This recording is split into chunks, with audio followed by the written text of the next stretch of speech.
Today is Sunday, February 22nd, 2026, and this is Read Through the Bible. And you are in Durango right now. I made it to Durango, yes. So glad to be here. After a delay, tell me what happened.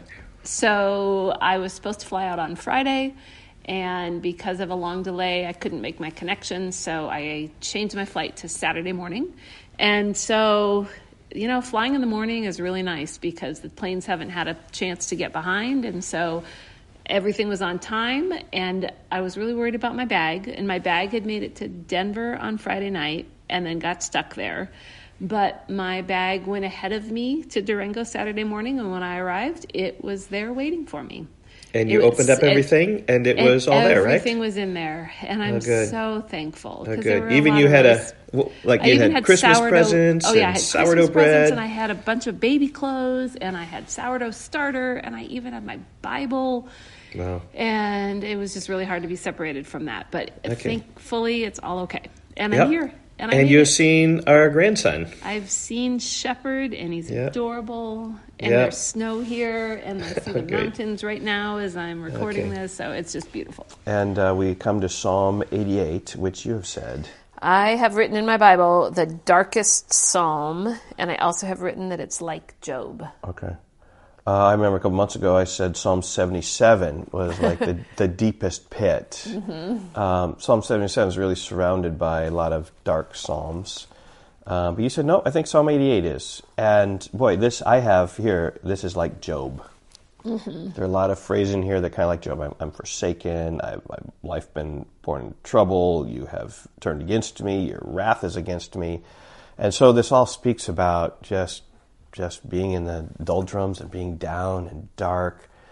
And yet, even in the midst of this, the big lesson is, even in the darkness, the psalmist here is crying out to the Lord for salvation and deliverance. Right. Because I think what's dark about this psalm is, unlike most psalms, there's really no window of hope, saying, but I will trust in you, and I know that you will be faithful, and I know, but however, there is the hope throughout this that he is praying to the Lord. Mm-hmm.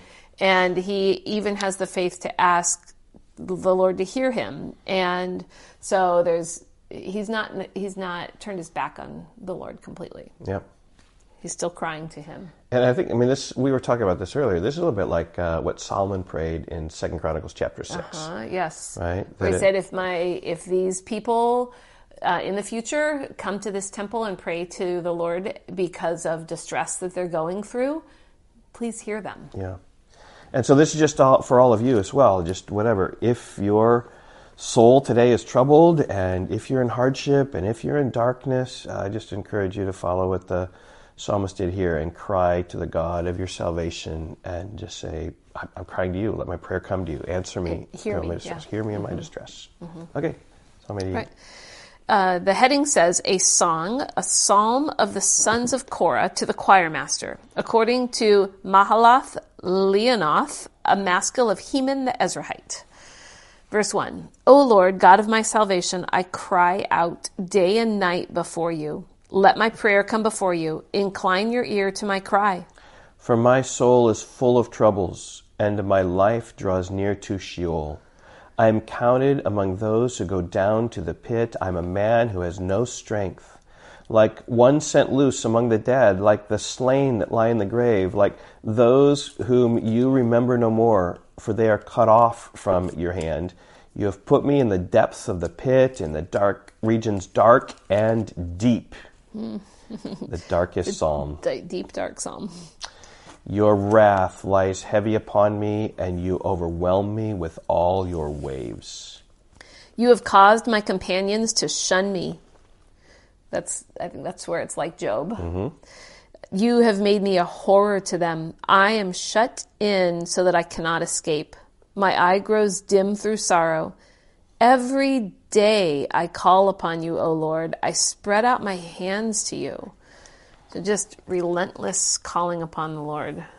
At least 3 times. He says it in verse 1, I cry out day and night before you. Here in verse 9, again in verse 13. Every day, day and night. Yeah. And I think it's so important, like when you're in a just desperate, dark time, like maybe you don't feel like really crying out to the Lord, but those are the times to really cry out to the Lord.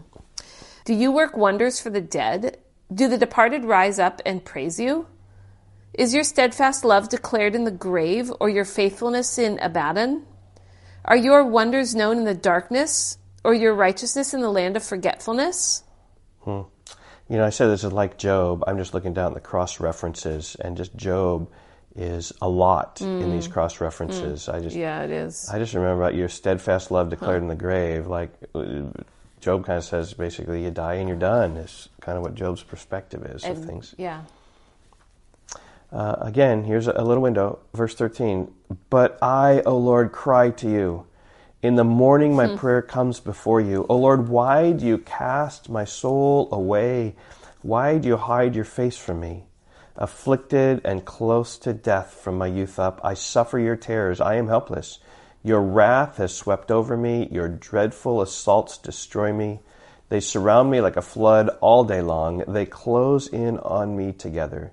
You have caused my beloved and my friend to shun me. My companions have become darkness. And it ends in darkness. It ends in darkness. Yeah. It's a dark psalm, but yet the psalmist, the pattern is crying out to the Lord in the darkness. Yeah. Where we should. Okay, we will see you tomorrow. Bye-bye. Goodbye.